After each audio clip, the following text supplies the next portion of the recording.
Postal Services organized a 3-day consultative awareness on cybercrimes and computer misuse bill 2025. The committee, comprising Wek Mamerkwol, Minister of Parliamentary Affairs, David Yauyau, Deputy Minister of ICT and Postal Services, discussed the country's preparation to mark a new era of safety for South Sudan's digital borders. Oliver Mori Benjamin, chairperson of Committee on ICT and Postal Services, says cybercrimes and computer misuse bill is currently awaiting President's assent to combat online fraud, hacking, espionage, and the spread of misinformation. Dr. Labanya Margaret, Director of Corporate Affairs for NCA, says the purpose of consultative meeting is to enlighten the public about cybercrimes and computer misuse bill. The representative of security sector, David John Kumuri, says the bill aims to protect citizens from digital harassment and identify theft, regulate social media to curb hate speech and misinformation. Should know in details what this bill stands for. Of course, the bill is already passed. It has gone to the Speaker now on its way to the Presidency. At this juncture, I would like to thank very much the cooperation of the National Communication Authority, for without their support, we wouldn't have reached the stage of passing that bill. Inside South Sudan or out of South Sudan. The civil society was also part of the working of this bill. They already know what is in this bill. And to the other members of our communities, to know that from now on, there is a law. When you've been agreed. The bill will prevent and curtail and detect a crime before it occurs. So all these are passed for the interest of the people of South Sudan. All of you are aware. The Undersecretary of Health, Dr. Kennedy Ganiko, and the management of Public Health and Emergency Center discussed government preparedness following Marburg virus outbreak in Ethiopia. In a statement to SSBC, Ganiko says the ministry has set up plans to prevent the spread of the virus. The Director of Public Health and Emergency Operations Center, Dr. Bjor, says medical team has been dispatched to the border areas with Ethiopia in Akobo, Nimule, Pochala, and Pibor administrative area.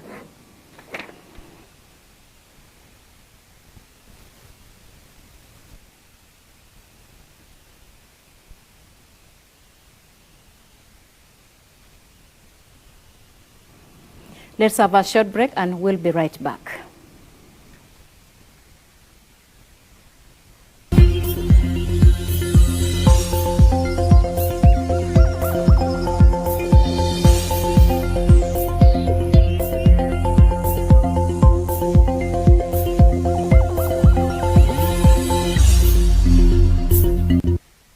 Welcome back, and to continue with, the President of the Republic and Commander-in-Chief of all Armed Forces, Salva Kiir Mayardit, has issued Republican order granting e-service board full authority to digitalize all government institutions, including defense. Telecommunication Undersecretary Engineer Thomas Gatkuoth Nyak, who chairs the board, announced this on Wednesday, saying that all government institutions resisting digitalization due to ignorance must be prepared by January to enhance the change. According to the Undersecretary, since the introduction of e-service, the national economy has improved by 40%.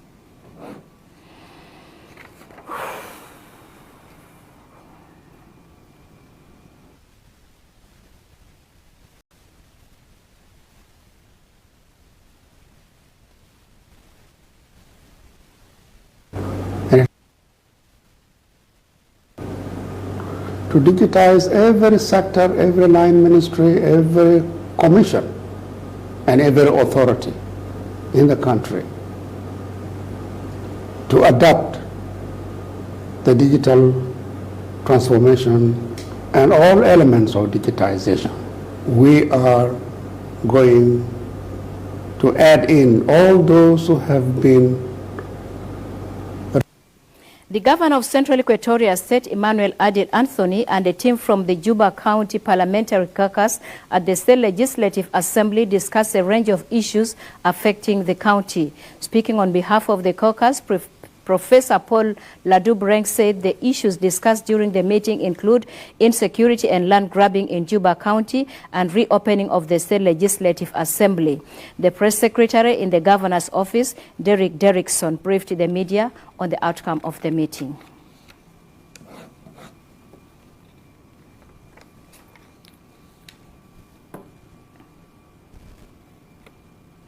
And the Inspector General of Police, General Said Shaulom, has cancelled the directives issued by the Director General of Traffic Police, Con John, with the exception of tinted glasses, which he said would only be allowed on special consideration.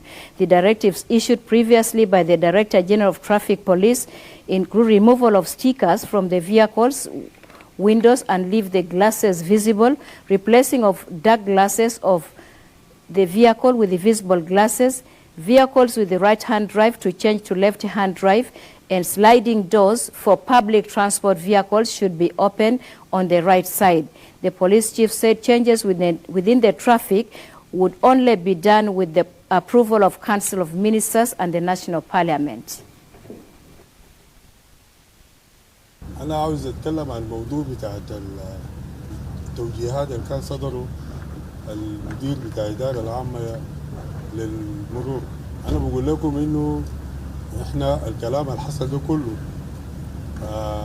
إحنا وقفناه وإحنا جمدناه وقلنا إنه بالنسبة للموضوع بتاع العربات اللي بيمشي دائما يكون الدرسون في يمين والناس بينزلوا بشمال، إنه العربات ديل يكون ممنوع.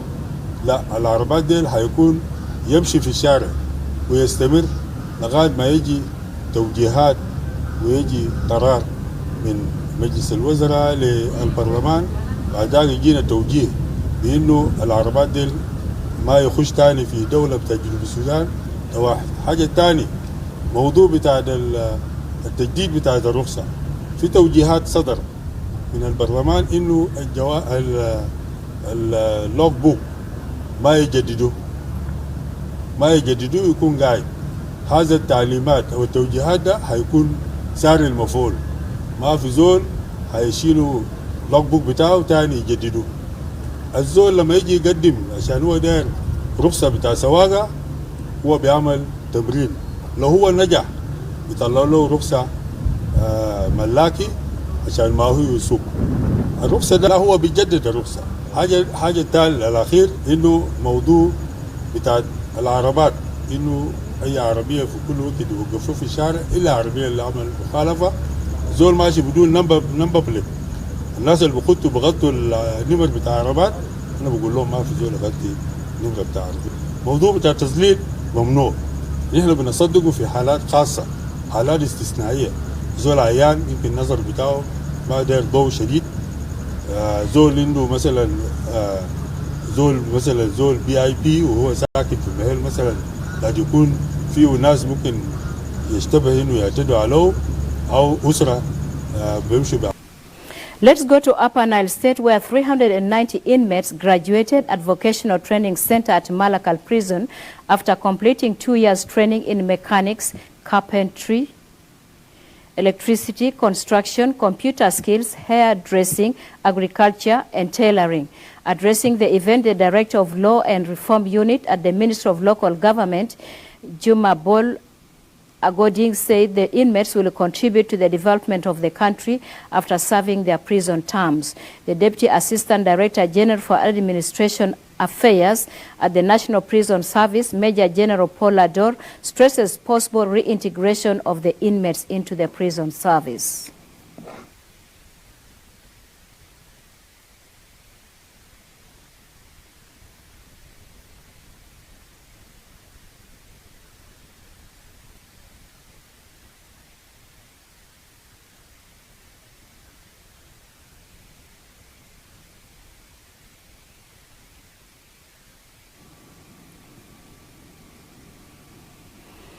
And more than 30 young amputees in Juba have received free prosthetic arms and hands through a partnership between the First Step organization and the Hand Project. The initiative aims to restore dignity and independence among persons living with disabilities. Adia Gildo has a report. The First Step organization, in partnership with Hand Project, is fitting free artificial arms and hands for more than 30 persons in Juba who have accidentally lost their hands and arms. Tony Salah, the director of the First Step organization, says the donation is expected to benefit more than 30 persons who have lost their upper limbs. He appeals to communities to welcome and support beneficiaries, saying acceptance play a key role in helping recipients adapt to using prosthetic limbs. Upper limb amputees, it's much